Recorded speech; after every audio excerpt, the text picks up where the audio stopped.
American service members in the Afghan province of Helmand in September. John W. Nicholson Jr., the commanding officer of American and international forces in Afghanistan, said that for most of the year his mission has had only 80% of the troops it requires.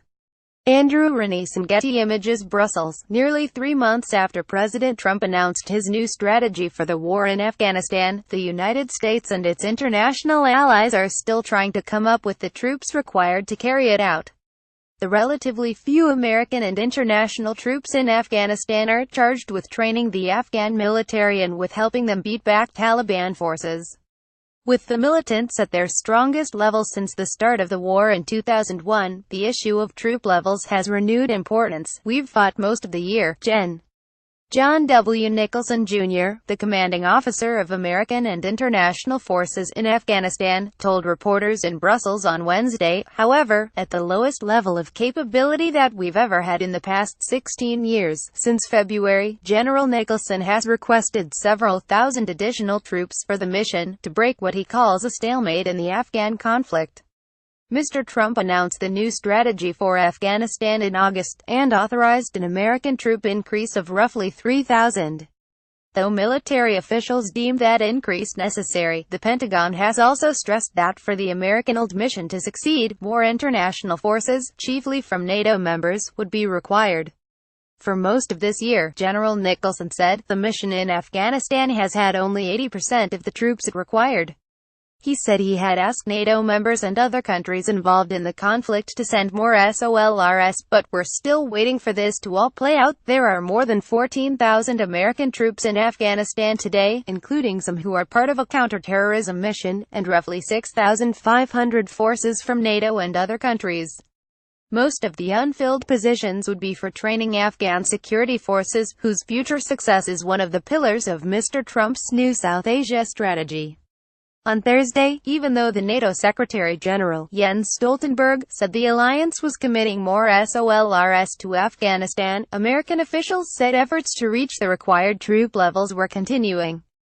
The officials did not provide an estimate of when that might happen, and did not specify how many positions remained unfilled. All these nations have to make hard choices, Curtis M. Scaparrotti, commander of the U.S. European Command and the NATO Supreme Allied Commander of Europe, told a small group of reporters on Thursday.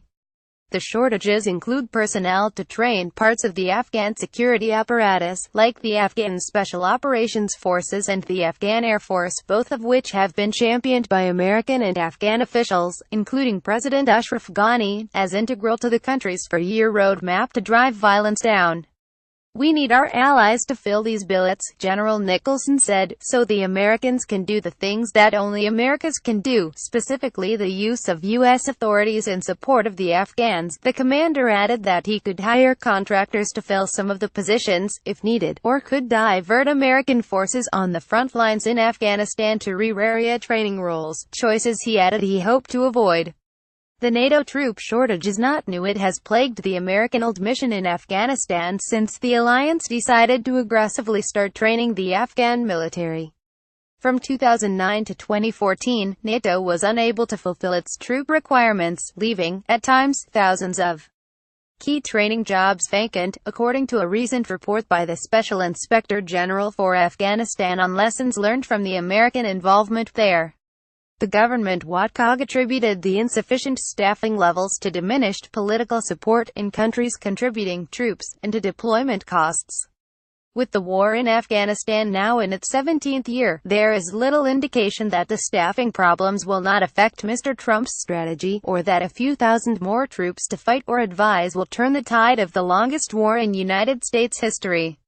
William B. Caldwell IV, a retired lieutenant general who commanded the NATO training mission in 2010, warned of consequences if the required trainers were not available in Afghanistan. If the trainers aren't there, we'll never reach the point where the Afghans will be self-sufficient, he said. It will never work if we just go to train them for a year or two. In addition to well over 2,500 civilian deaths, hostile action in Afghanistan since the beginning of the year has left 11 American troops dead. The number of American airstrikes in Afghanistan has reached a level not seen since 2012. At the same time, the government in Kabul controls fewer districts in the country than at any point since the Special Inspector General for Afghanistan began tracking the data in December 2015, a recent report showed. Follow Thomas Gibbons NIF on Twitter at TeamNIF.